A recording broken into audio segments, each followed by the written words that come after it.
about them Irish? I can't take it anymore. I need a national championship.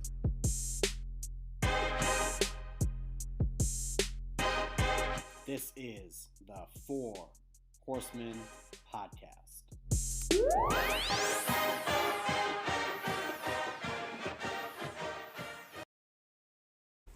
Do you hear that? That's the sound of cosmic justice. Of somebody getting the karma so rightfully owed to them. It's the sound of a man who's just been fired. It's been 4 years, and Notre Dame fans have finally been vindicated. Brian Kelly fired from LSU. Ding dong, the witch is dead. Welcome to the Four Horsemen Podcast. I'm Dylan, joined by Steve as ever. Let's get right into it, guys. That's a big one. Yeah, Brian Kelly is going to probably never coach again. He's too old. He'll probably get a TV deal and get paid, $8 million a year for the next 10 years or 5 years or whatever.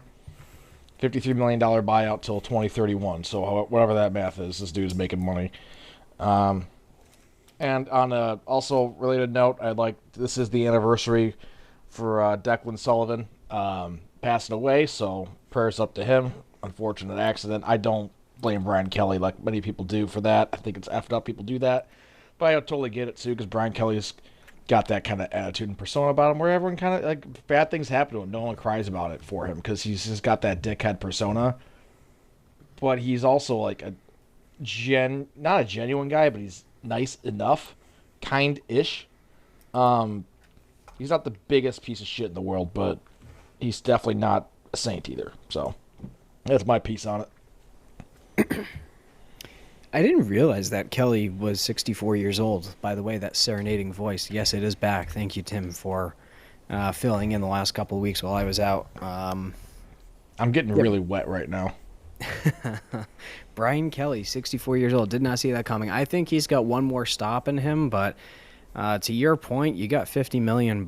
Dude, just go off into the distance. It's very clear that nobody likes you. He's just an eminently unlikable person. But Tim, there is a clause in his buyout where he has to actively pursue a job to try and mitigate the buyout payouts. And if he doesn't do that, he doesn't get paid. So he has to pretend like he's looking for a job. So we still have to hear this asshole's name.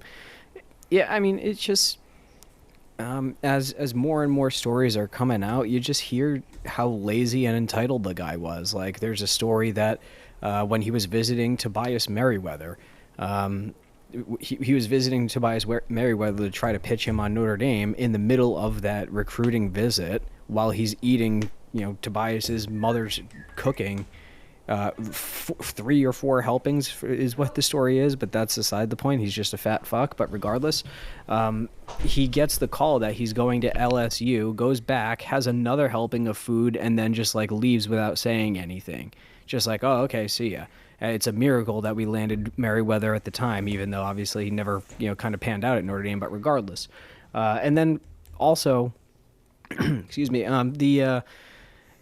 there was another story that there was a really big-time recruit that was pretty much on the edge of committing to Notre Dame, but he wasn't all the way in, and the staff was asking BK to come in and saying, like, hey, BK, like, we really need you to help close this kid. Like, he's right on the fence. It's us or another big-time school. He's a huge recruit. This is, like, the type of kid that you can build a program around.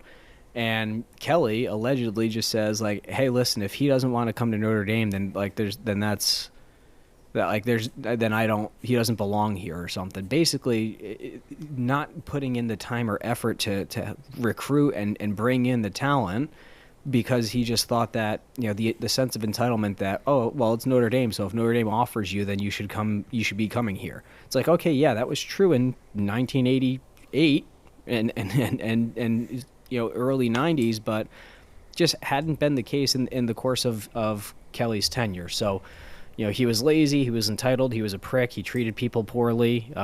His staff, he was notorious for really not caring about them or not treating them well. So, Do I appreciate the fact that he brought us, from the brink of obscurity back into the national spotlight? Yes. Am I appreciative that he hired Marcus Freeman, and he did ultimately have a good taste in, for the most part, in bringing in coordinators? Yeah, he did bring in some good coaches in the course of Notre Dame history, and did bring us back to where we were to a certain point. Good riddance, sayonara. Don't let the door hit you on the way out, because we are much happier without you, buddy.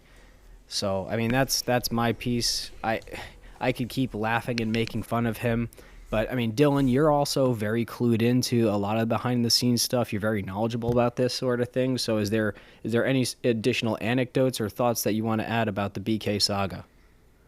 Well, there's like a million anecdotes that are out there.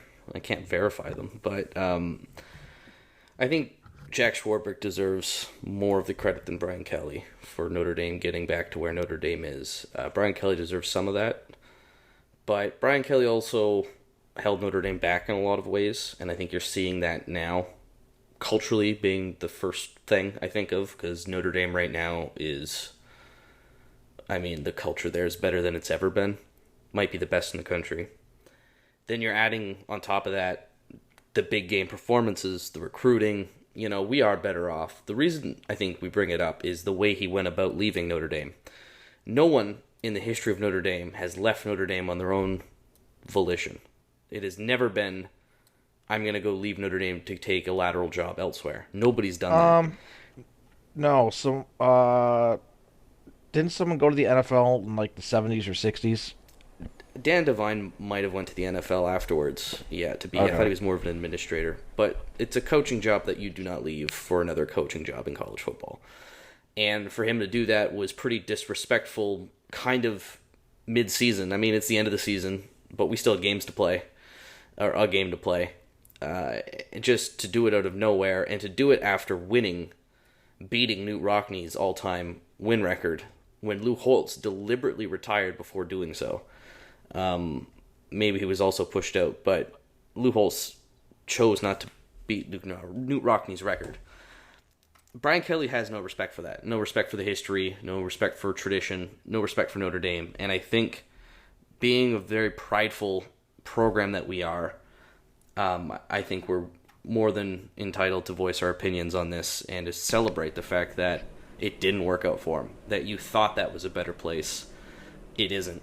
How do you not recruit well in Louisiana? That doesn't make sense to me. Like, I don't get it. LSU's recruiting hasn't been terrible, but it's not been what it should be. How do you not win there? I do not understand, with all the investments that LSU has, facility-wise, boosters-wise, their ability to pick people up in the portal, how they could be so mediocre 4 years into it. So, it's a reflection of him. It's not a reflection of Notre Dame, and it's not a reflection of LSU. And I think that's what we're worth celebrating today, is that damage our reputation took for being a stepping stone school. Maybe is facing a path forward where we can kind of heal and restore Notre Dame's reputation to what it is. But yeah, I'm glad it's done. And amongst us Notre Dame fans, we all know that he was getting fired or not re-signed, or not fired, but he was not going to get a contract extension at the end of his time if he did not win a national championship, and he was not going to win a national championship at Notre Dame ever. Let's be clear about that. So he just took the bag. I think it was more of a bag run than a stepping stone run. He knew he was on to get out. He saw a chance for a paycheck, and I honestly can't blame him for that. I can blame him for not waiting another week to play the bowl game, but do so. But actually, a Boise State fan reached out to me that I met at the tailgate for the Boise State game, and he said, I'm just going to read this to you verbatim. He said, dude, were you guys so happy to get rid of Brian Kelly a few years ago when he went to LSU? He seems like a real ass. And I said, this is the only response that really merits, kind of captures everything all in one thought here. And it is, initially it felt like finding out your wife was leaving you for an affair she was having. But then you realized after a few days of soul searching that she is a stupid, dumb, gold-digging tramp, and the girl you really love is in fact in love with you as well, and you live happily ever after with this beautiful, handsome black man named Marcus Freeman. And that's it. Yeah, that's well said, Tim. That's well said. I think we're well past it. I mean, I've stopped caring about what Brian Kelly does at LSU. It's just now that he's gotten fired, it's like 4 years of finally told you so. Yeah. Resolution, trauma healed. Let's move on. We're in a much better spot, and we're with a head coach who's not going to leave us anytime soon. I really wish they waited until next week to see if he could beat Bama, and then just have him keep his job if he beat Bama. But I think it is rough firing your coach after he loses to arguably the best Texas A&M team that's been around since the 70s. So, well, he also lost to a former defensive coordinator that left him after like a year, and then he also fired the strength coordinator. Yeah, his first thing he did when he got there at LSU. Yeah, and then he went to A&M and whooped his ass. Exactly, went to Texas A&M. So you get a lot of kind of cosmic justice there as well. So, Steve? Oh, no, I was stretching, but I guess to add on the point, I mean, it also, the national reaction to this, finally people seeing it Notre Dame's way. It's like people shit on us and made fun of us for a long time, and then just coming back around and everyone being like, oh, so Notre Dame fans were right. They were right all along. Gee, it's like we're right about everything all the fucking time. And we've been trying to tell everybody that we're right about everything all the time for how many seasons, Dylan? 8, 9? 8 seasons of it. Yeah, so finally people are starting to come around. So, it's serendipity. So hey, don't let the door hit you on the way out. Tim, that was a good point. I would have wished that they stuck around for at least one more week and see if he could pick off Bama, because that would have helped our playoff chances. And we'll get into the playoff discussion and kind of the landscape here in just a few minutes. But I mean, any closing thoughts on BK, or are we just gonna toss him into the dustbin of history at this point? Yeah, I got one more thought. It would be absolutely, without a doubt, the funniest thing ever if LSU hired James Franklin and Penn State hired Brian Kelly. That would be the funniest thing ever. Just trading a Brian Kelly for a Brian Kelly. I don't know if same coach. I don't know if Kelly can get a big job anymore. I think Franklin can, because you can point to more recent success Franklin had at Penn State where he elevated them. He didn't get the job done, and then he had a bad run of games. Brian Kelly left a very good Notre Dame position that has gotten better since he left, by the way. And on top of that, has brought LSU down. I don't know who's giving him a job out there outside of Central Michigan. Is Oklahoma State interested in Brian Kelly? I'm sure to your point earlier, would love him. I don't think Stanford would love him at all. He's probably not going to coach. That's the thing. Unless it is Penn State. Like, that's the only job he would take as a coach, is something that's still a name brand. And he'd still win 9-10 games a year, because they don't play anyone that entire year anyways until they get to Ohio State or Michigan. So it would be a perfect fit for him. Yeah, if I was him, I would take the buyout. I would negotiate whatever further settlement you need to get that done. Do not look for coaching jobs. Retire. Transition to be, I don't know, Fox's big noon kickoff new specialist. Fox seems to be collecting all the bad people, right? They got Dave Portnoy on there. They've got Matt Leinart on there. They have one good guy. Colin Cowherd, I think, is Fox. Just keep adding. They have them. Brady Quinn. Well, that's the one exception to the rule. And he's only there as a spy. I do want to make a point. So it doesn't matter what Kelly does, whether he's a coach somewhere or an analyst or unemployed. He'll continue to get paid. Urban Meyer regardless. is with Fox. Sorry, I had to. Urban Meyer's with Fox. Yeah, but Brian Kelly will get paid whether he gets a coaching job at Penn State or a high school. He'll still get that buyout payment from LSU. The only thing is, so let's say he gets $1 million a year from Penn State to coach there. They're going to be. That means that's $1 million less that LSU has to pay Brian Kelly that year. It just mitigates the amount of money that they're paying out. He's still making that money regardless. It's a guaranteed salary through 2031, no matter what you do, and no matter who's paying you. LSU just would have to pay less. That's all.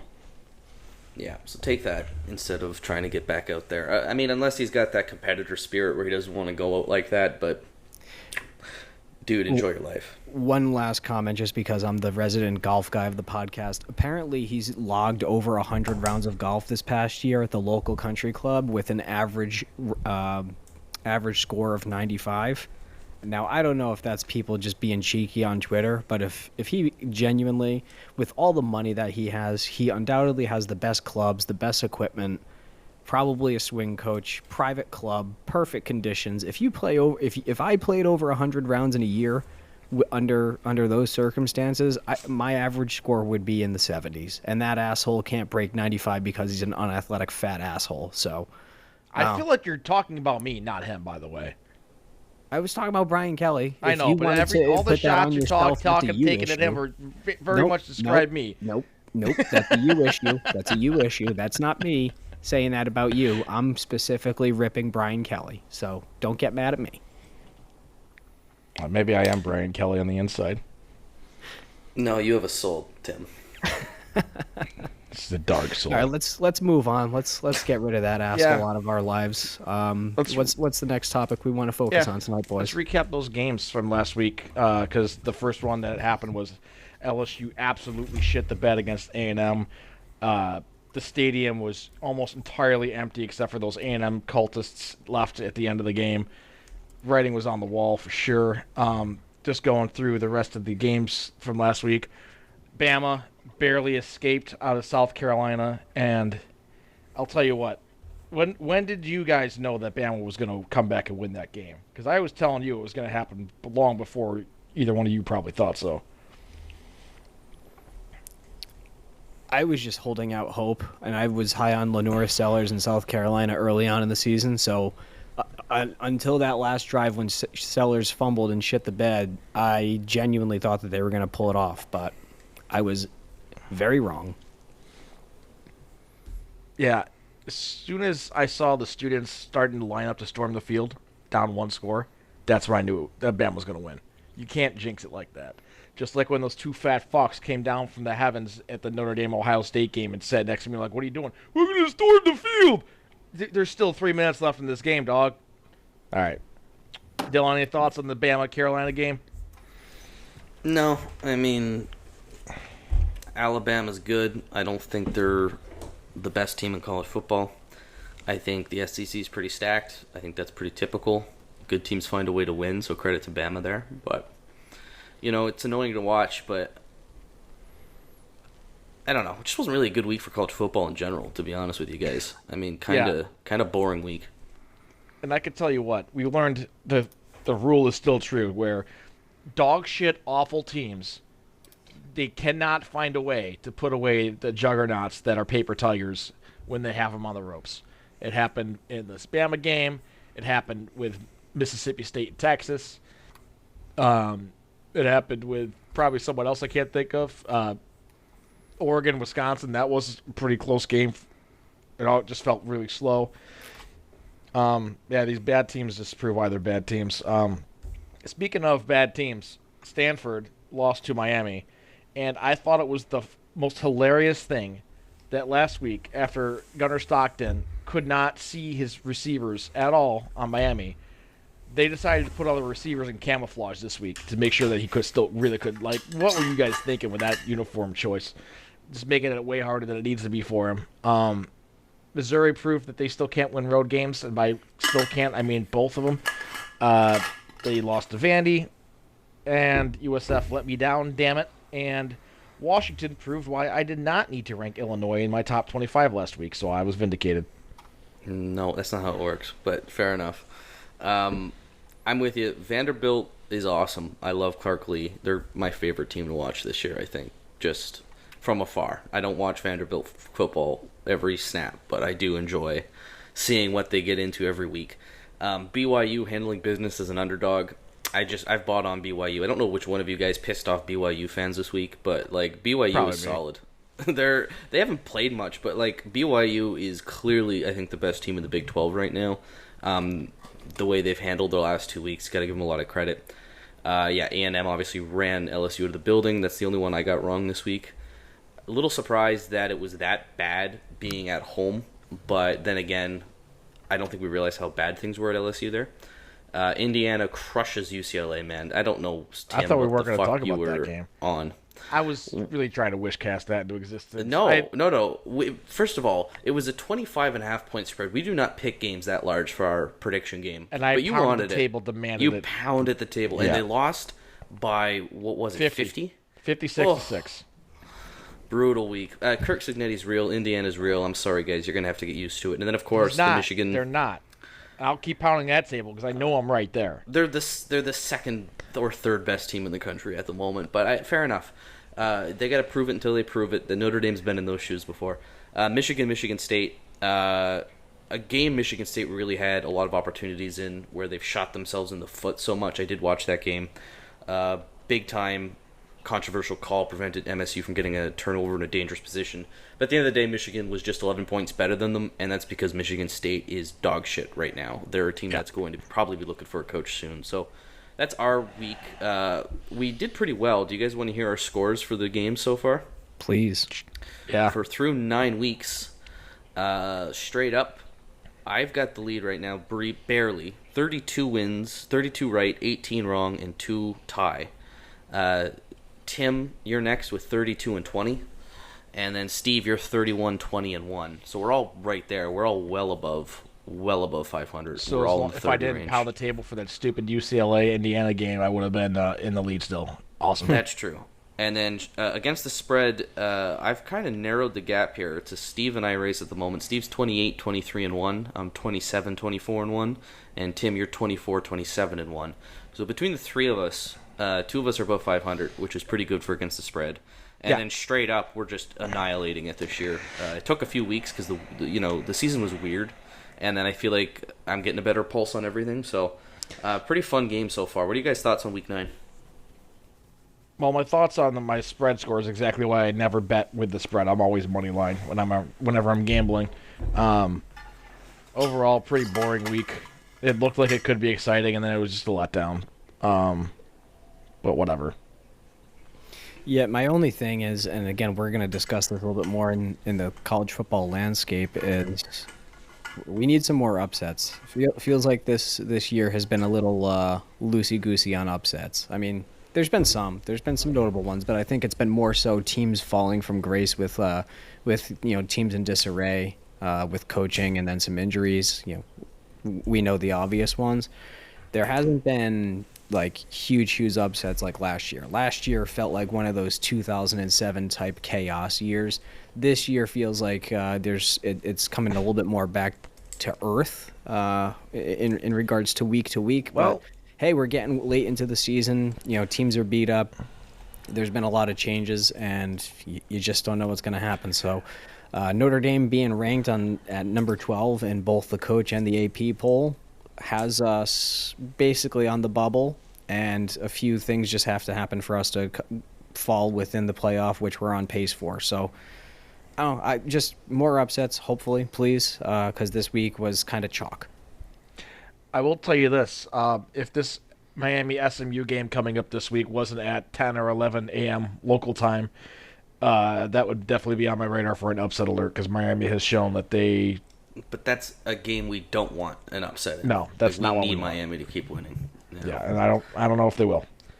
Look, the conference play still gotta go down. There's still a lot of teams playing, and there's teams behind us that might jump us for the same reasons because they're playing teams ahead of us. There's going to be a lot of movement still. What we need to see is what the CFP rankings look like for Week 1, because they're going to either put Notre Dame in the top 6. They're going to put Notre Dame where we are right now, or they're going to put Notre Dame way outside, barely in the top 25. And that's going to give you an idea of how much room we got to make up, or if we're in a good spot. So that's coming up soon, hopefully. I don't really have the date. I would imagine, it seems to me it's usually the start of November, so it should be this week or next that we get those rankings. Let me Google it real quick. But that's the big thing. I can't start doing landscape, rain-making, matchup-defining losses, paths to playoffs yet until we get a playoff ranking. Because right now we're just... Next Tuesday. Okay, so we're a week away from it. So once we have that, I think we'll have more to talk about, because right now it's just pure speculation, because we've seen them go largely in line with the AP, and we've also seen them absolutely dismiss the AP and do something completely different. So we'll see what goes there, but upsets will come. I have faith. I mean, Michigan's got to play Ohio State still. But then, like, you look, Oregon plays Indiana. That's going to be a massive game coming up. That I can't believe I'm saying I'm excited to watch that. But that sounds like a really fun game. So, just to give you a little landscape picture right now. Oregon and Indiana already played. Oh, right. Yeah, Indiana. Right. I'm talking maybe Oregon's playing USC. That's going to be a big one, too. And here's the thing. USC could still make the Big Ten championship game. That's not out of the realm of possibility. Mm-hmm. Yeah, I thought UCLA could do that, too, until this weekend happened. Yeah, because USC this week has Nebraska, then they have Northwestern, then Iowa. Very good chance they are, what would that be, make them 9-2, 8-2 heading into Oregon? Current records right now, there are 17 two-loss teams, and then there are 14 one-loss teams, and there are 6 unbeaten teams. So there's a lot of bubble available. We need some of these two-loss teams to drop to third to make it a little more comfortable for us. Yeah, so there's interesting possibilities there. And look, we might have a wins over the AC champion and over the Mountain West champion, and we might have losses to the ACC champion and to the SEC champion, and we could theoretically have a win over the Big Ten champion. I mean, I think it's a little stretch for USC to get there, but they only have one conference loss, so they would just need, I think, Indiana or Ohio State to drop one, and then they would do a weird tiebreaker thing. But yeah, I don't know. I'm not sounding the alarms yet, but it's something to keep an eye on. We just need USC to actually win games when they come to this side of the Mississippi, which starts next week at Nebraska. Well, that's a good point. Actually, Nebraska's on the other side of the Mississippi. Is it? I don't know. It's a weird river. It curves. You know what else curves? Coaching jobs. And boy, is there ever a lot of coaching job discussions to get into. Guys, this is going to be the weirdest year where there's like no qualified candidates and 1,000 big jobs to go get. Steve Sarkisian might be leaving Texas. He thoroughly denied it, but also coaches are liars. That's just they do that. He could be gone. I don't know if Dabo Swinney's job is 100% safe. I'd be surprised if they fired him, but that could be a job that's open. Florida State might be a job that's open. Florida is a job that's open. LSU is a job that's open. Penn State is a job that's open. It's a big pool right now. You don't see this many big schools with massive jobs. I mean, Auburn's open, probably. We'll see. And that's a team that might not even be in the top 6 for coaching jobs right now, right? Because there's just so many other good ones. And which hurts these smaller schools because they have no shot at getting a good coach unless they get a lucky diamond in the rough kind of catch. Well, and also, rest in peace to Tulane. My beloved Green Wave are going to lose John Summerall to somewhere because he has to get one of these jobs. He's too good. I was just about to say Summerall is going to make so much money. He makes a lot of sense at LSU. He's in Louisiana already. You know what I mean? That'd be I think a pretty easy move. That's a simple move for them to make. Can they afford him while paying Brian Kelly, though? Yes, they can. Well, yeah, you could probably afford an AAC coach. Well, I mean, we don't really have any too much defined topics in this category here. Is there any coaching job matchups you like? Like you can pick a coach and a team? I can tell you which ones are not as clear-cut as you think they are, and that number one is Clemson. Because Dabo Swinney has not just put the program in a bad place. He has put them in a bad place and then put a bomb on top of their head and set the timer with all the nonsense he was doing. He's been doing a lot of moves, not coaching related, but more administration related, saying, I want this to do this. I want to do this. I don't want the NIL people. I don't want this. I don't want this. I want this. And he's doing these decisions that are usually reserved for someone that's, not the coach, so that way they can make the right decisions. And he has really set them back in a place where whoever goes in there next, it's going to be like when you want to go on to play a quick game of Nintendo 64, but you have all 4 controllers all tangled up and you can't get it more than a foot away from the console. You got to untangle all the bullshit that he's done there over the last 4 years is where he's done the most damage. But do you think they could fire him? I think they have to. I don't think they can keep him around anymore. They got to get rid of him. Wow. Steve, your thoughts on that? I don't know. It's real hard because he really has put them behind the eight ball with his failure to adopt to things, and it's just like, listen, I get it. You want to stand on principle at a certain point and say, hey, we're in the Wild West and things are not quite right, and we shouldn't be doing things this way with transfer portal roster building. But at the same time, I mean, there's a way to do it in the appropriate way. Of course, I'm going to be a biased homer here, but I think Notre Dame has done a wonderful job at transfer portal management. And you don't have to make an entire team out of it, but you also have to make sure that you're going to fill in the spots year to year to make sure that you're minimizing the weak spots in your team, whether defense, offense, special teams, whatever that may be. He hasn't done that, and there's weak spots that have been exploited, and he's put his program in a tough spot, and they are, they're, by extension, it's going to have them struggling with recruiting. I mean, they currently have the 15th ranked overall class for 2026. They have 0 5-star commits. When's the last time that Clemson hasn't grabbed a 5-star commitment from right? Like, it's been a while. They're basically on track for a Brian Kelly style class circa 2017, 18, 19.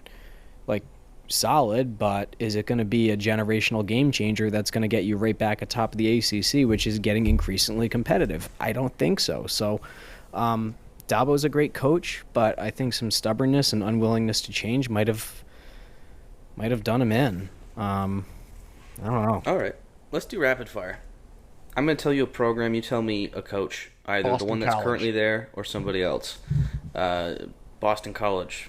Bill O'Brien, is he staying? That's a good start. No, he's not. He's Fair enough. You can't go 1-10 or 11, which they're about to do, and stick And around. I don't think the three of us have the collective knowledge base of coaches in FBS football to talk about BC's next head coach, because it will not be a good hire probably, or it won't be a named hire, something that we recognize. Okay, let's just start That's first. one where it's kind of like where I'm saying that those smaller programs, they might just hang on to him because there is no one else to hire. So they might just eat the bullet. They're going to cut their teeth with some MAC team that a guy's making his name for himself but can't get looks otherwise. They'll get someone, but nothing great. All right, Arkansas. I feel like that's an easy one. They're going to keep their buddy boy there, right? Yeah, they're keeping their new interim Petrino? coach. Yeah, Petrino. Yeah. They already fired him once. They can't fire him again. Okay, Auburn. Hughes or no Hughes? It's going to be a huge loss for them because who are they going to replace him with? Any fits off the top of your head there? None. Not a single. Maybe Dabble Sweeney. or Brian Kelly. I don't know. I don't think there's anything there. Yeah, I don't know a good fit, but I think they feel like this is their opportunity probably to catch up to Bama, right? Because Bama is still really good. Don't get me wrong. And actually, you know what? Maybe James Franklin to Auburn. That might work. Maybe. Might be a tough job for him. Okay, Clemson. We just talked. Sweeney. What do you think they do? Like, I know you think he needs to go, Tim, but what do you think they do? I think they probably give him one more year because they're just so reluctant to let him go. They want him to kind of go off on his own. They don't want to fire the guy that got them national championships and won the ACC because it's a bad look for them, but they really need to. You're not gonna win the ACC next year, or the year after that, or the year after that with Dabble Sweeney. Okay. Let's talk. I agree. Yeah, I don't think Sweeney's going anywhere. Florida. That's got to be an obvious one, right? Yeah. I don't know if he leaves Ole Miss, but I think their answer has to be Lane Kiffin here. Yeah, they got to shoot for Lane Kiffin. I think he'd be the best fit. He's very Urban Meyer-like. Well, and that's going to be my outside pick. What about Urban Meyer going back to Florida? Because there's kind of rumblings that he might want to come back to the college game. I mean, if he wants to, yeah, they definitely hire him right away. I don't think there'd be any question about it. That'd be an interesting one to keep your eye on. Florida State, I'm almost thinking Norvell's going to stay there. I don't know if Florida State can afford to buy him out. No, and he's had a really shitty last 2 years, but 3 years ago he was really, really good, and he did a lot. And then just them getting cut out of the playoff, like the roster just disappeared in front of his face. He's still trying to rebuild after that. He had I think 50 kids left his team after that, or something. It was crazy. So Yeah. he's still trying to rebuild from that, and he's just trying to do it with Merckx in the transfer portal. It's not ideal. He did beat Bama, so he showed that he can win some games and big games. Just there's no consistency yet, and I think they'll keep him around for a couple more years to see if he can do that. Man, that's tough. I think Florida State fans are getting fed up with him, but I do think he might be around for at least one more year. LSU, to me, we agreed on this already. I think it's Summerall. I think that just makes too much sense for Louisiana. MSU, are they keeping John Smith or are they firing him? I mean, he's just going to get another John Smith. There's so many of them. I don't know. Their program is in such shambles. I don't know what they want. They don't have a direction. They don't have anything right now. I don't see what they could do. They're kind of stuck. I unfortunately agree. I'm not really sure where they go next. Let's talk about an interesting one. Eli Drinkowitz in Missouri. Is he getting hired to a bigger program, do you think? No, he's going to stay right there. You think he's going to stay right there? No, I take that back. Someone might snipe him. Someone might steal him because Missouri's going to lose a lot more games this year. But they're going to look. So I think if someone tries to snipe him now, he might bail on his team just because he knows the writing's on the wall. They're not a good team. I think Auburn makes sense there. I think Florida as a backup to Lane Kiffin makes sense. What about Penn State? Do you think that makes sense for them? Eli to Penn State? It doesn't matter who they get. They're going to suck anyways, but... I can't have a reasonable discussion about Penn State with either they're always of you. Overrated every year. They're always overrated. It's never even a close thought. They're always overrated. It doesn't matter who's coaching there. I think Eli from Missouri is going to leave. I don't think he's staying. Yeah, I think he Tiger leaves. anymore. I just don't know where he goes. He's got his options. What kind of job is Missouri? Like, it was Missouri. nothing until a couple of years ago when he kind of helped bring them back up to kind of competition and relevance in the SEC. It's not like they've really won much.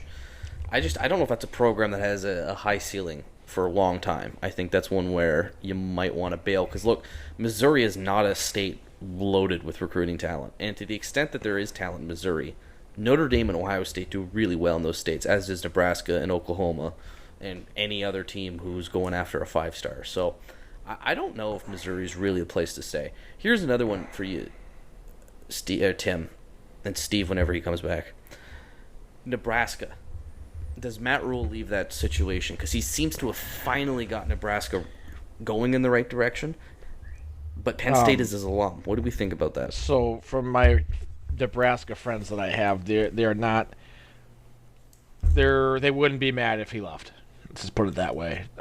They're kind of over the Rule experiment. Even though he's doing okay, they want something more. There's nothing more out there right now, so maybe he sticks around for another year, or he gets sniped. But I think Nebraska would want to keep him for at least one more year. I wonder if that's who Penn State goes with. They're probably going to end up with Matt Rule, in all likelihood. It seems like we got a Cornhusker that listens to our show who's also a Notre Dame fan, Cody Thompson. You let us know, Cody, what you think of Matt Rule.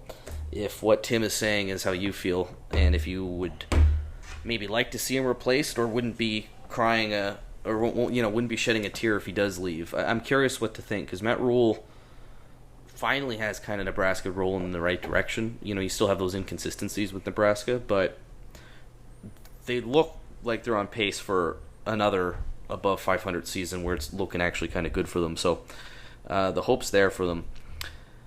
I mean, Lane Kiffin, does he leave Ole Miss? What do you think? Depends on the other job offer and the money and all the fun stuff around it. I think he would. He's proven that he'll leave a team to go to a better team. So yeah, I think he would. I don't think he would do it lightly, so it'll be definitely a big paycheck. Well, his kids aren't in high school anymore, and I think that's why he stayed the first time, right? Is because they were still now they're in university, and I know they go to Ole Miss, but it ain't that far away. Go get your money at Florida, sir. That's what I tell them. That's the other thing is if you leave Ole Miss to go to Florida, for example, and your kids stay at Ole Miss, their life is not going to be easy. They're going to get they're going to get a lot of shit for you bailing on the university. You think? I think human beings are better than that. Have you been around human beings before, Dylan? I'm asking because you're in Canada. Well, I haven't been around Americans, if that's what you're referring to. Yeah, I don't know if you we're guys think assholes. of yourselves as human beings, but Bullying is back. So right. So maybe Lane doesn't leave then. I couldn't be bothered with Oklahoma State. I think what Penn State does is interesting. We've talked about maybe Matt Rule being the guy there. I think Eli Drinkowitz could be that. It is Drinkowitz, right? Not Dirkowitz. I can't get it right. Yeah, I Dennis think it's Drink. Drinkowitz, right? Okay, I've been saying it right. I mean, that's a name where you just second guess yourself either way. I mean, I could see that for Penn State. I don't think Penn State has the clout, especially now that LSU is open and Florida is open. I don't know if they have the ability to go pull someone massive there. Stanford's going to be another job that's open. That's going to be interesting. If Texas is open, Lord knows. Do you guys think Sarkisian stays or goes? I think he goes to the NFL, and I think they hired Mike Gundy. Okay, you talked at the same time. Let's do that one by one. Nose. All right, yeah. So I think he goes to the NFL, and I think it makes sense that he goes to Miami with Tua. Tim, your Yeah, I can response see to that? Yeah, I do think he goes to the NFL, and I think he gets replaced at Texas by Mike Gundy. Why? Why Mike Gundy? Just because they're the same color. Great they wear the same haircut. colors. Yeah. Gundy's got that intensity that Texas needs. That's kind of why. Yeah, well, it's an interesting carousal, and that's kind of what this discussion's been on. Is there's not a lot of names out there, and I don't know if some of these coaches are going to leave either. So it'll be interesting. Like, could you imagine if you're one of these top schools, and Eli Drinkowitz says he's not leaving Missouri, and Matt Rule says he's not leaving Nebraska, and Lane Kiffin says he's not leaving Ole Miss? Where do you go? Like, who are you hiring at this point? Mike Gundy. Where's James Franklin landing? Last one. I think he ends up at an SEC school like Auburn. You like that Auburn pick? Yeah, or LSU. I really hope. That would be so funny. That would be so funny. I mean, if Stanford drops a bag on him, and they just had a big cash infusion. I think Andrew Luck is out there trying to turn that program around. They're trying to get into nil. There's a lot of money, obviously, out there, right? Because I mean, he's kind of a name in disgrace right now, and he needs to build himself back up. I don't know. Stanford is intriguing. I like that. That is an outside-the-box thought there. You're hearing it here first on the Four Horsemen podcast. James Franklin to Stanford. I don't hate that. I don't hate that fit for them. I just don't know if... I just think he could probably get a better job still, unless he's bought by the Vision. I mean, if Stanford commits the money. Where else? Let's say Stanford is off the table. They're not taking him. What's the big name? What's the big splash that he's going? He's not going to Florida. LSU. I think LSU fans after the BK experience would have a full-blown mental breakdown if they hired Franklin right now with how things shook out at Penn State. What about Florida? Would they be interested in a James Franklin? No.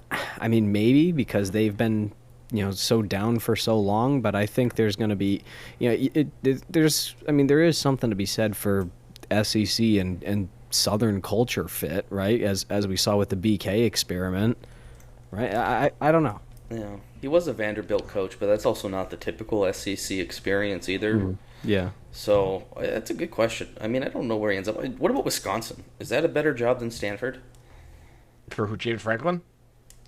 Just in general, but yeah, for James Franklin. Yeah, he couldn't go to Wisconsin. I would take stay in the Big Stanford. Ten. The ACC is way more wide open for him, right? Yeah, the ACC is also going to have a lot less money to buy talent in the upcoming years, but that's maybe that's not a big factor for him right now. Yeah, but also you can dominate the West Coast recruiting, right? At least you're going to go tit for tat with Oregon and USC. I don't. Wow. It's very. This is under the assumption that Andrew Luck has told them, listen, we've got $1 trillion that we're about to invest in football. I swear to God, I just saw a $50 million cash infusion coming into the. I saw a headline on that, so maybe I made it up, or maybe I got caught on Twitter. But I did see stuff like that. Yeah, I mean, it's gonna have to be that yearly for them, but Yeah. I have a question. Is that $50 million cash infusion coming from Penn State while they continue to pay their $50 million James Franklin to go there? Is that the That might infusion? be it. It could be it. They found a way to increase the athletic department's budget. That's interesting. This is going to be a fun offseason for that stuff, but at least it's nothing we have to worry about as Notre Dame fans, I think. Knock on wood. Anything else before we move on to Week 10 here? Not coaching-wise. Nope. I got one for you. This is a hypothetical question. So our athletic director was on Dan Patrick, and he was saying, we're close to announcing some new scheduling. We're excited to share. He also said, probably unrelatedly, but in the same topic, we would love to get Michigan back on the schedule. So I want to ask you guys, looking around, open up your crystal balls. Who are the next two teams that Notre Dame puts on their future schedule? Now, keep in mind, the most recent team we added was Texas, which was a year ago, for a few years from now. So that was the most recent scheduling agreement I can recall, a home and home. Who do you think these next two are going to be? What's your radar telling you? Well, I think it's going to be obviously a combination of Notre Dame historically. They're going after big names, right? We got Clemson on the schedule. We got Alabama on the schedule. We went after A&M. We went after Ohio State, and so we're not afraid to back down from a challenge. I mean, you just look in the homegrown state of Indiana, and it's IU, right? Because you want the big matchup, and I think with Sig signing that extension, I think that's a natural fit, and that's a Big Ten opponent. They are on the schedule. Are they? We have a home and home with Indiana coming up in the 2030, 2031. My brain is so good. I've already predicted the future. Another one that sticks out to me. I'm just going like conference by conference, looking at. I'm going at the big conferences, right? What's something that's going to make sense? I mean, it's within the ACC, but we've already proven that, we would set up something with the ACC. So this is just something that's intriguing from a recruiting standpoint. But SMU, they've been on the rise. Yeah, we're playing them next There's year. the Dallas market. I know that we have them probably on the schedule, but I wonder if we annualize it like we did with the Clemson series. That's, again, I'm just thinking from a regional. And we do want to get into Texas recruiting more, so I could see that happening. Exactly, right? So that's one other thing I'm thinking. I'm going to continue looking, but I'll pass along the mic to you as I continue my search here. Tim, go ahead. I've got one, and it's a team that Notre Dame, one of the last Power 4 teams Notre Dame has never played, Auburn. We were scheduled, and then we had to cancel it, or they canceled on us. This was a couple of years ago, but I like that idea. Now that they have to do an out-of-conference game that's a Power 4 opponent or Notre Dame, I think that Auburn kind of lines up nicely to fill that hole. They don't play – all their rivalries are in the SEC. They don't play like Clemson or something like that. So I could see that happening. I think it's going to be Michigan and Auburn. That's my guess. Or the other big name – there's two other big names, I guess. Big. Okay, this one's not big at all. Kansas State. We haven't played them either. I don't think we would go out of our way to schedule that. But this one is a big one. Way bigger than Auburn. East Carolina Purple Pirates. Could you imagine? A road trip for me, at least. Yeah. I agree with what Steve said about big brands. Like, you look at who we've scheduled last: Texas, Alabama, Florida. These are kind of the most recent ones. I'm going to give you one Big Ten and one SEC team, okay? I won't tell you which is which, but I want to play a little game. Think of a team that has a really, really bad out-of-conference schedule and has been ripped on it in the last couple of years. Indiana. Think of a team that has a really big brand and really big fan base that would bring a lot of eyes to a game. And think of a team that Notre Dame may have played recently that caused such a rivalry intensity that bringing the game back would be really interesting for future schedules. There is no way Penn State schedules Notre Dame when they don't even have a coach. I think Penn State might be the answer here. That would think be they might be scheduling Penn State. Dude. That would be It's incredible. it's been about 15 years since we've played them. We tend to play them every now and then. I think the Orange Bowl maybe opened up some eyes on both sides of things of like, wow, we have a lot of like There's some pop. there's pop here. Like this, if we played annually, it would be a rivalry overnight, and it's like one of those almost rivalries anyway. I think that would make a lot of sense. A game in State College and a game at Notre Dame, and then for the SEC, I'm thinking of a team that doesn't have one of those like out of conference games yet. Like, you know, Florida has Florida State. Like, this is not one of them. Big brand, another team we have history with that we haven't played in a long time. Oklahoma. Tennessee. Okay. Oklahoma would be fun. I'm thinking Tennessee. I think that's a new area where we've been recruiting a little bit. Not a ton, but a little bit. I mean, Kenny Minshew's from there. I think it's a big brand. I think those two teams would like to play each other again. Better idea. Play Vanderbilt. Go ahead. We've played them recently. Yeah, play them We again. almost lost to them at home, if you could fucking believe it. I remember that. Play them again. I want to go to Nashville. I mean, both if both of those came to fruition, I mean, I would be ecstatic. One, because I have such an unbelievable hatred for Penn State that would be awesome, and then two, Tennessee has been like a bucket list for me to make it out to that stadium. And for me here in South Carolina, it's probably only like a 10-hour drive is my educated guess. I don't know exactly, but that would be fantastic. I would love that. It'd be call, north Dylan. of 10 hours because of where you are. It's about 10 hours from Charlotte, so probably be like 12 for you. Shut up. Just want to make Yeah, sure. Mr. Know-it-all. Yeah. I've lived everywhere in this damn country on the East Coast, so I know all these driving times pretty much hard. Hey, wait, it's in Knoxville, right? Yeah. Yeah, Knoxville to me is 5.5 hours. Hey! I'm thinking Nashville. Do Nashville. Nashville would probably be 8 It's hours, all the way- educated yeah, guess. All the way across the Tennessee. Yeah, notably not 12 hours there, Tim. I'll let you get by with that one. If you go kilometers, it's 12 hours. Wow, I was right. 8 hours to Nashville. So yeah, 5.5 hours. All right, to, well, F me then, to huh? Knoxville. I mean, that's a easy ass trip. That's an easy drive. That would be fun. I'd like that. Anything else before we get into next week's games? No, Yeah, let's we get are going going to Charlotte in 2027 for the Duke's Mayo Bowl. I just want to keep throwing that out there to make sure that Steve keeps it on his calendar so we can cover him in Mayo. Aren't we going to North Carolina for a game against Wake Forest, like neutral site? Isn't that's that, the one I just said, the Duke's Mayo Bowl. And Charlotte 2027. That's a bowl game. Or not the bowl, the Duke's Mayo kickoff game, whatever it is. It's in Oh, okay. Bank of Yeah, America okay. Stadium in Charlotte. Next God, year. don't you love the corporate sellout of our sport? Oh And then my we get- god, it's disgusting, man. Yeah. It's actually on the somewhere along the corporate sellout thing and just like money and the way that the sport is now, really quick before we get into the games, just a quick discussion or at least a thought that I have in regards to how we can try to fix this sport that we love that's getting increasingly screwed by new rulings and new decisions that have been made. I think that the transfer portal and the head coach carousel, no hirings, no transfers until after the national championship.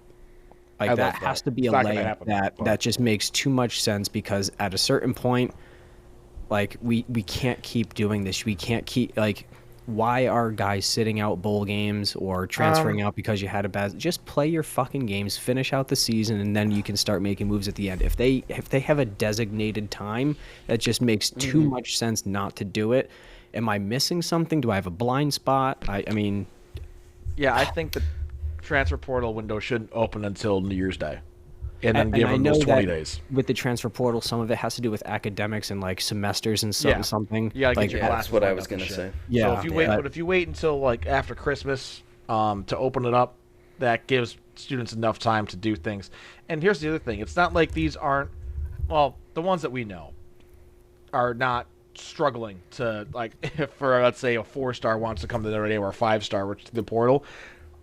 Malachi Fields, he was going to get to pick any class he wanted to take here. Like, Notre Dame would make sure they add a slot in that class for him if he wanted that class.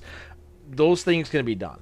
When you get down to like the group of 5 schools, or like Tulane, or not Tulane, someone's shittier than that, like maybe ECU, it's a little bit harder to make academic exceptions because you have so many sports and scholarships and stuff to really have that transfer portal fit for an academic reasoning.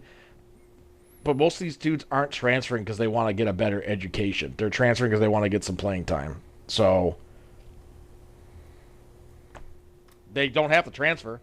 They can stay there. So yeah, I'm all for moving the window back. Yeah, it'd be good just to get some certainty because it does suck when you see the coaches leave and stuff. So, yeah, no, it's a good point, Steve. They might have to get everybody on board at the schools with that, but, you know, so much is going on in college sports that's hardly it doesn't seem like a big issue compared to other things that they're dealing with out there. So I'm sure they can make it work. Yeah, I'm sure the coaches would appreciate that as well, just to have some, well, at least with the portal stuff, they love to leave whenever they feel like it. But yeah, it's not good for the sport. Not good for it at all. And I'm worried. I am worried about the future of the sport. Yeah, we'll see. Sorry to be grim about it, guys, but yeah, it's just, you know, I don't mean to be grim, but there's some things that are a little concerning out there. And wait till they start cutting departments, athletic departments. I tweeted this today or yesterday. They're buying out coaches for $50 million, but they're going to cut the softball team because they can't afford to run it anymore because of revenue sharing. It's going to happen. Just be wary of that this is coming. Just there are scholarships for cornhole. Just want to throw it out there. That department's Fair. untouchable. Too much money in cornhole. I mean, AI is just going to replace colleges soon anyway, right? So, like, this is just going to basically be paid athletics. Yeah, this is a thought like, exercise. professionally. Yeah. So, the whole world Yeah. is going to end in like 5 fucking years. It was a great time for me to, get married, have a kid, start a family, right? Like, yeah, nothing could possibly fucking go wrong. Just Do more you guys mouths want to feed in to the focus on the apocalypse. games now before I start hanging myself, or Yeah, we can do that. Say it. Say it. that's Chris Benoit's music? The Okay, guys. Wolverine. I'll take us into the slate this week. We are starting at 3:30 in the afternoon. It's the world's largest outdoor cocktail party. The number 5 Georgia Bulldogs, technically on the road, but in Everbank Stadium in Jacksonville at Florida Gators. This game is on ABC. The line is currently UGA only by 7.5, which is a little bit tighter than I would have expected. Dylan, I'll start with you. Who do you have? It's a tough one. Florida's a weird team this year. Very. Aren't they? It's hard to just tell you what Florida is. It's also a rivalry game. Rivalry games are fun for these reasons.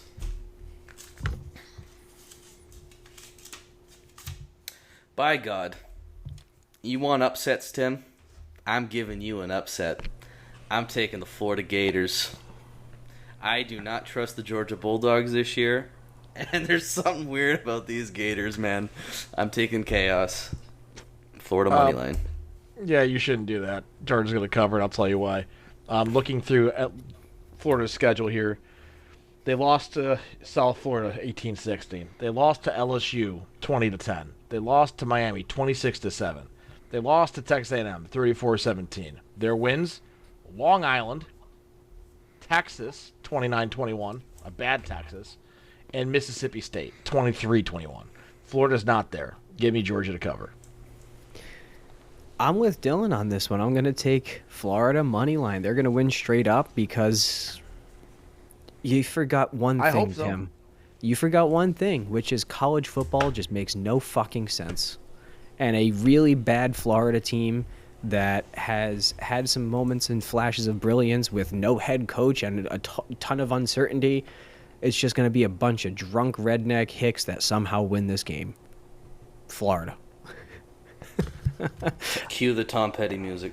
Yes, very much so. I hope it happens.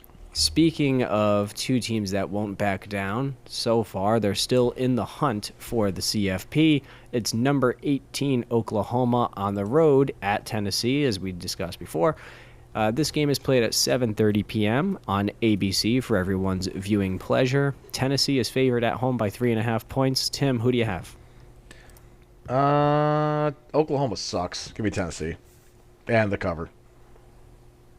The Tennessee wins by more than 3.5 points here. Whatever the gambling degenerate term is for that, that's what I'm trying to think of. Thank you. This is a weird one. I don't think either team was great, to be honest with you. I've been lower on Tennessee than everybody this year, and I think for good reason. I also think Oklahoma, they beat Michigan, and that may have given them a higher reputation earlier in the season than deserved, because they got smacked by Texas. They lost last week to Ole Miss, I believe, right? That was a fairly... Did they play each other last week? Yeah. It was like a 9-10 point game. Yeah, I'm going to take Tennessee at home, and I'll begrudgingly take the points, but I think 3.5 is a pretty good line. Okay. Once again, college football makes no sense. Tennessee, they're at home. They have the advantage. I think Joey Aguilar is a good quarterback. He's just not great, and I think that's ultimately the thing with Tennessee. They are a good team, just not a great team, as they were much more complete last season when they made the playoffs. So I think that Tennessee gets eliminated from playoff contention, and Oklahoma clings on to life for another week. So I'm going to take straight up money line Oklahoma Sooners, Boomer Sooner. So when you look at Oklahoma's symbol followed by Tennessee's symbol, you know what that spells? O-U-T. Out. They're ejected. They're not making the playoff. Both are not making the playoff. Neither one's making the playoff. Yeah, exactly. But Oklahoma stays alive for at least another week. Now we have another one which has implications for us. We obviously want strength of record and strength of schedule. We have the number 23 USC Trojans, which, by the way, should be ranked ahead of Michigan because they beat them straight up. And the fact that, both the coaches in the AP poll have Michigan ranked ahead is just... Did you forget that they cheated? Can you just, blackball them for a year? They're dog shit. They're not a good football team. They're going to lose 4 games this year. Anyway, number 23 USC on the road at Nebraska. This game is being played on NBC at 7:30 p.m. And the Trojans are favored by 6.5. Dylan, who you got? I'm going to take USC, but Nebraska to cover. I need to see it from USC on the road before I believe it, but then again, I need to see Nebraska win a close game before I could pick them, and this is an immovable force meets an unstoppable object, or whatever the saying goes, because USC on the road sucks and Nebraska in close games struggles. I will take USC to win because their offense is amazing. It just is. Maeva is genuinely one of the best quarterbacks in the country. They've got 2 of the best receivers. The running game is good, regardless of who's hurt or who's not. I will take USC, but at home in Lincoln, you're not winning by that much. So I'll take Nebraska to cover. November 16th, 2024. The 5-5 Nebraska Cornhuskers went on the road to the 5-5 USC Trojans and lost by 8 points, 28-28. I think it's going to be the reverse this time. I think USC goes on the road and they lose by that same score, 28-20. I'm going to stick with that, even though there's no reason USC should lose this game. They are the better team. They might not be better in all facets, but they are mostly better than Nebraska. They're just going to find a way to lose. So give me Nebraska.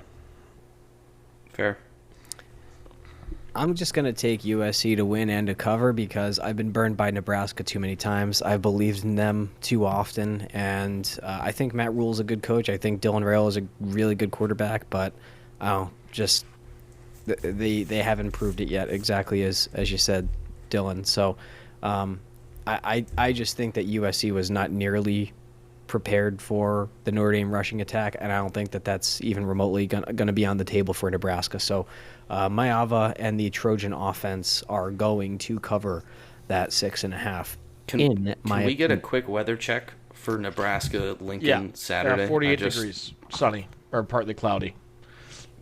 Thank you, sir. Okay, they should survive that. Yeah.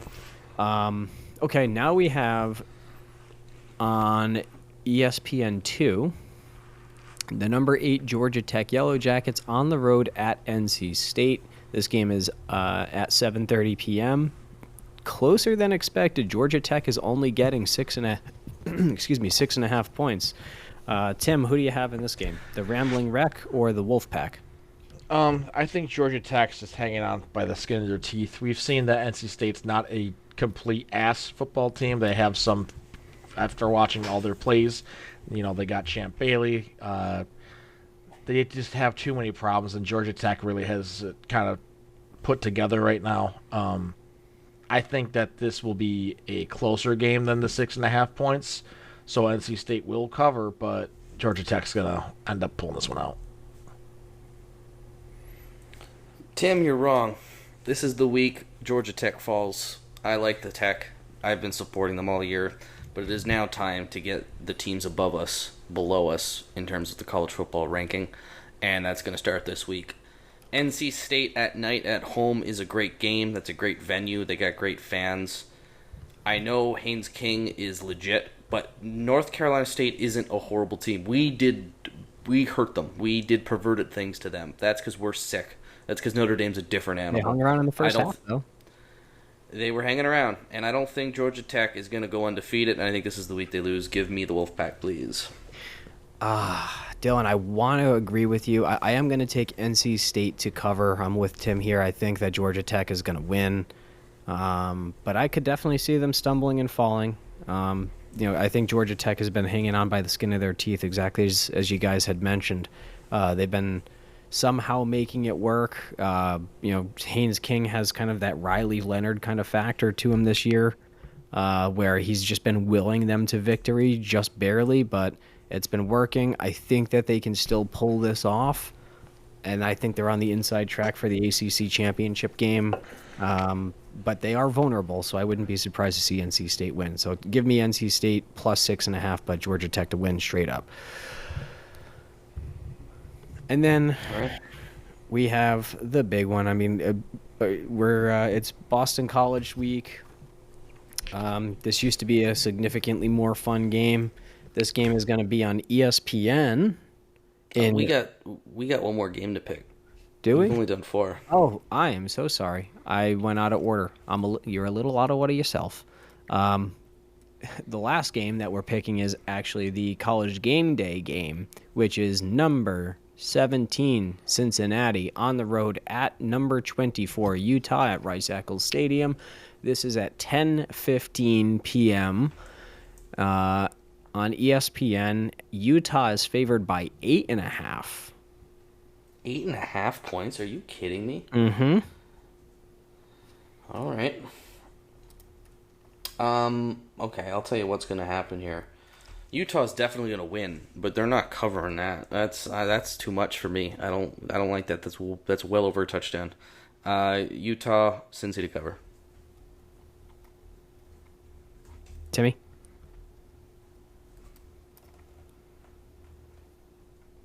Tim, you're on mute.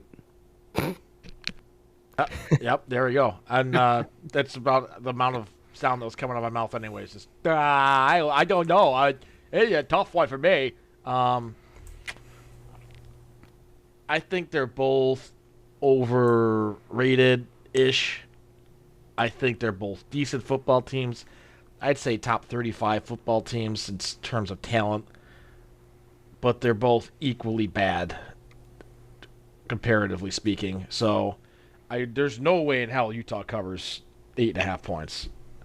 And since he's kind of been beaten some of these teams they shouldn't be, like they hung a lot on Baylor last week. Shit, give me Cincinnati. Why not? Yeah, I'm also taking Cincinnati straight up, money line and to cover. Yeah, I don't know. Utah just doesn't feel like Utah. I feel like they're again good, not great. And once more, college football makes no sense. So the fact that they're underdogs by 8.5 means that they're going to win straight up. And what's my logic behind it? There's no logic. It's just college football. So with all of that being said, now are we going to get on to the Boston College game, or any closing thoughts before we do? Yeah, Oh, just let's some go. other things to point out for the schedule that's coming up or scores this week.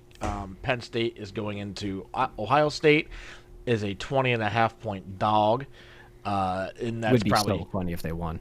it would be so funny if they won, but it's probably not enough. Vanderbilt is playing Texas. Texas is favored 1.5 in Texas. That's at noon. You got another nooner. Miami playing SMU. That's scary for us because for whatever reason Miami likes to lose games that they should win. Louisville, Virginia Tech, not big deal. Indiana, Maryland. That one could be exciting. Maryland might be able to pull something out there. That'd be funny. Just prove me right. Come on, Maryland, be the one. Do what UCLA couldn't. And who else we got here? Virginia, Cal. That's another close game. Virginia's only favored 4.5.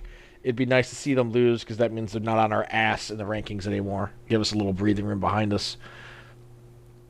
And Ole Miss is playing South Carolina. South Carolina might be... They're not at home, South Carolina, but maybe they are upset about blowing the game to Bama and they take it out on Ole Miss. Who knows? Fair enough. Let's get into this new week here of college football for Notre Dame. It's the Holy War, not the good one, the lazy one, which is between the two Catholic schools. Steve, you know what FEI is? The index rating, advanced analytics for sports teams. That's something I'm actually unfamiliar with. So for me and the listeners, please elaborate, sir. We've brought it up every now and then on the show. Nothing like too crazy. But FEI is like an advanced analytic. It combines offensive and defensive scores and special teams. It's opponent adjusted, and it's efficiency data meant to represent, how good a team is on a neutral field.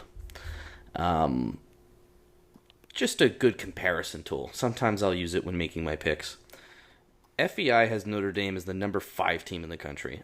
If you look at other analytic models out there like FPI from ESPN or just like K-Forward ratings on Twitter, that's kind of where Notre Dame is. Anyone want to guess where Boston College is? Keep in mind there's 136 schools on this rating. Yeah, like 125. Yeah, they're at 130. Okay, I may have overhyped it. They're 99. It's better than what you guys were thinking, but like still, it's horrendous when you consider that a lot of those teams are like below Power They're 4. higher than I thought they would be based off what I watched today. I'll let you finish. They're not good. So we got an ESPN 3 o'clock kickoff. They've lost 7 straight games, guys. 7 consecutive games. Not all of them have been bad. Like, they were kind of competitive with Louisville last week, but they also got the shit kicked out of them by Pitt. Hey, And- you know and their that- one win, though? Their one win was against Fordham. an FCS team. Yeah. Fordham. You know, Fordham had their backup punter from Rochester, New York. He actually went to school with my little brothers in McQuaid playing them. Like, if you said that, and I these kids that they were playing that they beat, they looked like toddlers. Like, the one kid looked like he was 120 pounds soaking wet, and he was a ginger on Fordham. That's the team that they beat. Mm-hmm. Yeah, no, that's it. They're not really a good football team, and that's a shame because they used to be better. I'll never say they were amazing, but they were better. Chestnut Hill, not particularly known to be a hard place to go play football. Maybe for Notre Dame because we've just, in the 2000s, that was just who we were. We just struggled to play on the road. Steve, do you have any kind of insights for this game that you're feeling? Because there's not a whole lot here other than we're a hell of a lot better than they are. Yeah, no, I've left my life in Boston behind, so I have zero connection anymore, and they are just bad. So it's not a matter of if we win, and it's not even a matter of if we cover the spread, which, by the way, is 29.5 points. It's a matter of is it a 50 burger or no? Oh, I can answer that question for you and later. can we get out of there healthy? Knock on wood. Please, God, just stay healthy and cover the spread, and that's pretty much... I mean, I hate to sound like overly cocky, and that's typically not my style, but it's just that Boston College is that bad. If you guys recall, I'm going to take a little victory lap here. We had a conversation preseason about which trap game scares you the most in the season, and one of you guys said, if not both of you said Boston College, and I picked Pitt. I'm looking like the smart guy. I just got to say, Pitt's looking a little scary. There's no Pitt's way I looking- picked Boston College. I think I picked NC I don't State. think I picked BC. I Okay, picked maybe I got that wrong. I picked Syracuse. That's right. You picked Syracuse. Did Which Tim in also? I'm pretty Jelly, sure I went you know, NC State. destroyed leg now. It doesn't count. Okay, that's my bad on the Boston College call. But Pitt, this is my plug for Pitt, guys. They're 5-2. They are half decent this year, and I am afraid to go play there because it's the only time they'll sell out that stadium. I don't know. That's how bad Boston College is. I'd rather talk about Pitt right now, but I don't know. Just throwing that out there. No, that makes We can really talk good about sense. Pittsburgh's field. As a Steelers fan, you want to inform us on why we should try and get this game moved to a different site so we don't see all our team just crumble on non-contact injuries playing on the acupuncture stadium where it's going to acupuncture everyone's legs with the shitty grass they got going on there. The Steelers are exactly who I thought they were going to be. So I watched the first half of last night. That's the only pro football I've watched so far this year, and I went to bed with a lead, knowing exactly what was going to happen. But don't we want grass? Like, don't we want authentic grass back at Notre Dame Stadium? Do we? You do, but you also want it to be taken care of. Bad in Pittsburgh. It is that bad. It has been quoted by multiple players on college and football as the worst place they've ever played. Makes sense. That's crazy for a pro franchise with the money and fame and stature of the Steelers to have the worst field to play on. Like, how is that possible? Are they secretly broke? Does the mafia run the Steelers? I don't know. Hey, hey guys, as a heads up against Pittsburgh, just looking ahead a couple weeks, we might have some trouble kicking in that stadium. Oh yeah, Yeah, Notre Dame might have trouble kicking this year. But I mean, there's again, I think we're all in agreement. Boston College sucks. We should win. If we lose this game, sell the program. I don't know what else to say. 29.5 point spread. Are you guys ready for score predictions? Oh, well, let me give you, because I torture myself and I'm a glutton for punishment. I actually watched almost every single BC condensed game today. So I actually have some insights for you here. You really are a glutton for punishment if you watch. These are things that you will not hear on any other podcast. They're not as bad as you think they are, actually. They are worse. These guys stink. Can I just point out the dichotomy? This is why I love Tim and love that you're on the show.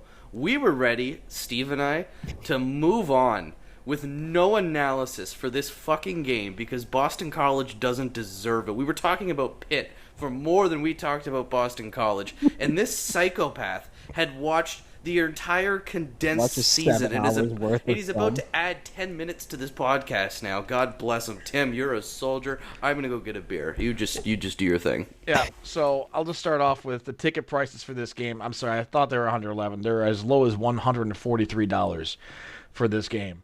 After that, SMU, $8. Georgia Tech, $11. And Cuse, as low as $5. And nobody wants. I mean, it's all Catholics up in New England. As a Catholic New Englander, as I was raised, that's why I was a Notre Dame fan, and it's everyone from the surrounding area going up to Boston for the day, making a trip out of it. That's the only reason these prices are inflated. It's literally going to be the entire crowd is going to be Notre Dame. Oh, for sure. And because you know why? Because nobody wants to watch Boston College. The $5 ticket price kind of seals the deal on that. They are so bad, and there's no words to describe how bad they are. I will tell you this. They cannot tackle. Jeremiah Love and Jadarian Price are going to have an absolute field day today, or Saturday. The special teams, they can't tackle on kickoffs at all. Like, they just bounce off.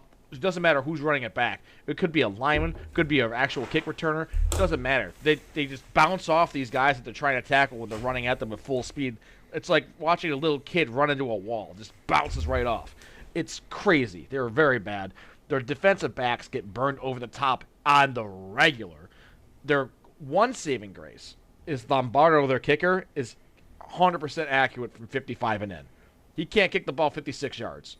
And you'll see that in his kickoffs. Something worth noting, as I just checked the forecast for this weekend in Boston, at game time, 15-mile-an-hour winds with up to 32-mile-an-hour gusts. It is going to be about 50 degrees and overcast. The best thing that they could do on kickoffs is just kick the ball straight out of bounds and say, fuck it. Because we're going to have maybe 2, possibly 3 kick returns for a touchdown if they kick the Jadarian Price. There's no way they can stop it. I'm not kidding. There's no way they can stop it. They literally cannot stop a kick return from going. They had a guy stopped at the 5-yard line on a kickoff once, and he got to the 35. They're fucking terrible on special teams kickoff coverage. Their kicker can't kick it to the end zone. It'll stop at the 5, 10, 15 every time, unless the gust of wind is behind him. Maybe he can get to the end zone, but I didn't see him get one touchback all day. I watched a lot. Number 1, I don't know if he's starting anymore because he started falling off the TV coverage. Maybe he's hurt. I don't know. But their number 1 linebacker, Davian Crouch. This is a very key point of analysis, Dylan. Make sure you pay attention to this because this directly affects how you're going to be picking your scores today. When they're at home, he has a black towel on his hip. And when they're on the road, he has a white towel on his hip. That's the most interesting thing I took away from Boston College watching today was the color scheme of this guy's towel. He has 11 tackles all year and 1 sack and 1 accidental interception. Not a single pass breakup. Their O-line is bad. Their D-line is bad. Their running back actually has kind of a cool name. His first name is Turbo. Last name is Richard, a.k.a. Turbo Dick. But his name should be Turbo Ass because this dude is not very good. He's got 2 fumbles on the year, both on the goal line, trying to punch it in, but not even close. Just straight up dropping it against Michigan State and Stanford. He's not super fast. He gets caught from behind when he gets in space, if he gets in space. He's got a 4.9 yards per carry. He's got 431 yards rushing on the year. Jeremiah Love had half that last week. He's got 175 yards receiving. 5 rushing touchdowns, 2 receiving touchdowns. He's not good. We're going to definitely kick his ass all day. The one thing they do have is a quarterback with a semi-accurate arm. If there's a receiver open, he will find them, and he will get them the ball. They might not catch it, but he will get them the ball. He's got a 67% completion percentage, and if he tries to fit it in a tight window, it's going to get picked because it does every single time. Anytime he throws a contested ball where there's a defender somewhere in the area, it gets picked every single time. So all this being said, you could easily see Notre Dame put up 600 to 800 yards of offense this game. I'm not even kidding. You could see possibly more than 800 yards of offense from the Irish. It depends on when they want to hit the brakes. Because Pitt put up 503 yards of offense on them, and it would have been more if the end zone didn't stop them. James Rendell, you can stay at home. We don't need you unless you want to try and kick field goals because it couldn't get any worse.